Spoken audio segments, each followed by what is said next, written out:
que estas comunicaciones se refieren a mensajes sostenidos con la fiscal general del Estado, Diana Salazar, desde el año 2021 hasta el 17 de marzo del año 2024. Que yo fui el denunciante del caso INA Papers, posteriormente conocido como Sino Hydro, contra el expresidente Moreno. Y pues evidentemente en ese momento se hacía el proceso de fiscalización del por qué no se había actuado en base al principio de objetividad y el principio de celeridad en dicho caso. Asimismo como en el caso de la consulta popular, asimismo como en el caso reparto de hospitales, asimismo cuando salió el caso de Pandora Papers. Señora fiscal, dentro de estas conversaciones existen claros indicios de la manipulación y de la orientación política que han tenido estos casos. Puedo iniciar indicando, por ejemplo, que el caso Amistad, donde se vinculan a la abogada Vivian Hernández, también a un señor Darwin Seraquibe, a quienes no conozco, pero que luego por las noticias yo me enteré que fueron vinculados en un proceso, la señora Diana Salazar me comentó sobre esos procesos de investigación que tienen que ver con un asunto de lavado de activos. Luego de aquello, podría hablarle del caso Metástasis. El caso Metástasis es de conocimiento público que los primeros allanamientos se realizaron entre la noche del 13 de diciembre y la madrugada del 14 de diciembre, donde tengo conocimiento por los medios de comunicación. En el caso Metástasis, la señora Diana Salazar, a través de la aplicación Confide, que es una aplicación pagada, que tiene un sistema de autodestrucción de los mensajes y por eso han sido periciados, puesto que yo utilizaba 2 dispositivos para obtener los respaldos, me hizo llegar información me imagino que de los agentes investigadores, con fotos que luego han sido parte de las pruebas dentro del caso Metástasis,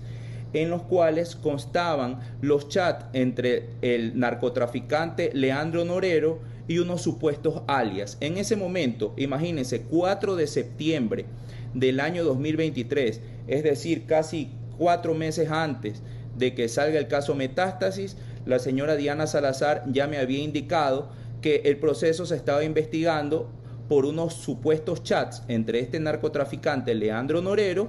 a través de la aplicación Trema, con varios personajes. Entre esos ella mencionó también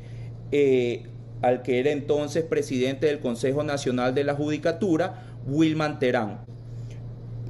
Hablaba de fiscales, de miembros del SNAI que también estaban involucrados, de la señora Mayra Salazar, actualmente cooperador eficaz del caso Metástasis, y quien tiene como abogado al señor Leonardo Toledo, que en los últimos días se filtró un audio que evidentemente también han pagado desde un banco estatal recursos para armar estos casos o estas supuestas cooperaciones eficaces para evidentemente darle una orientación política a los temas. Además me mencionaba del señor Javier Jordán, siempre basándose en la gran amistad que tiene con Estados Unidos. Decía que el señor Javier Jordán era informante de la DEA, además que Estados Unidos había realizado ya los peritajes a través del FBI de los dispositivos del señor Leandro Norero, que luego trascendió que los habían mandado por, creo que DHL o un courier, mandaron los supuestos peritajes desde Estados Unidos, porque tiene esa gran amistad con ese país. Y en algún momento mencionó a ella creo que es fiscal, Lidia Saravia. Ella decía que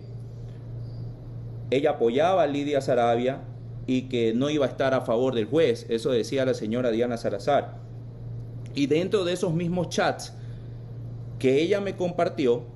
pues había un personaje que supuestamente tiene el seudónimo La Negra y que sería la señora Diana Salazar, aparentemente, así como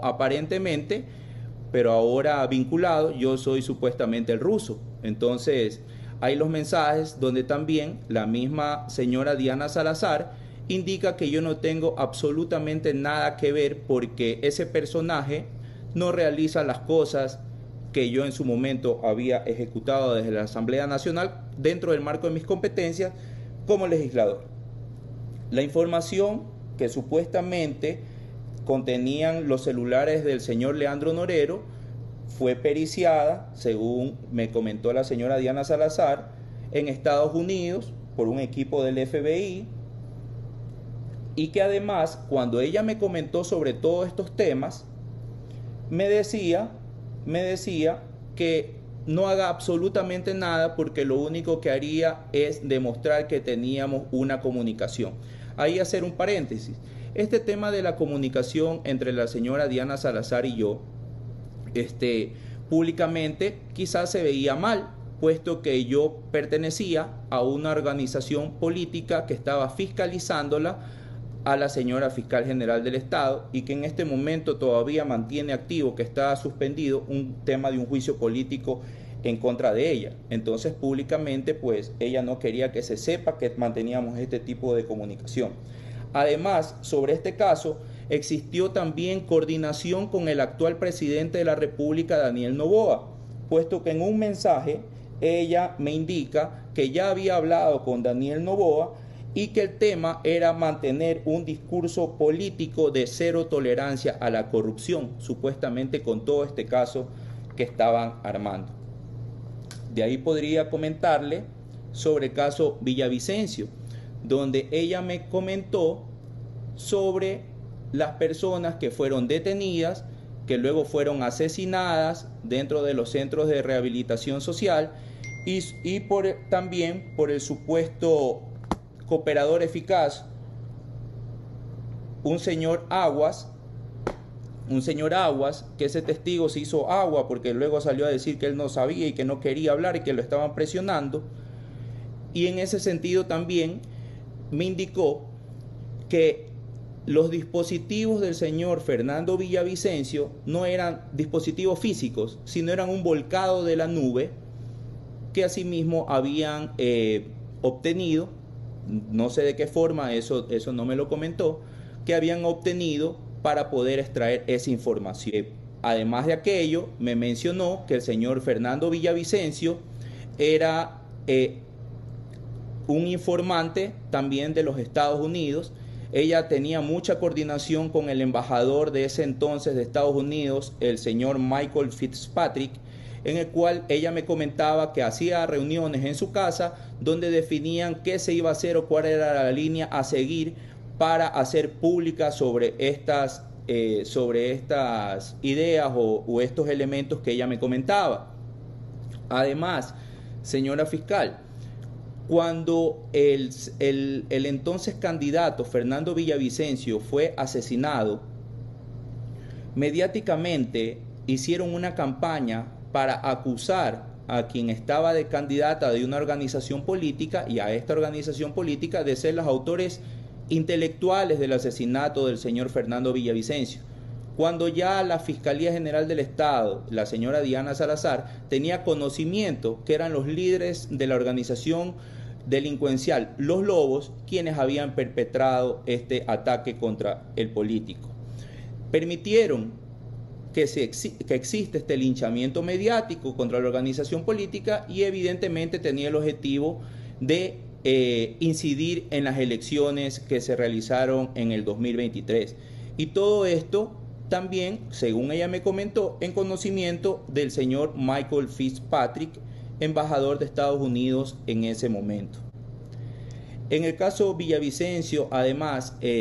mencionaba que era muy querido por los Estados Unidos, que había mucha información del FBI, de la DEA, que ya habían equipos de tarea investigando, todo esto antes de que sea de conocimiento público. Eso me lo comentaba en infidencia.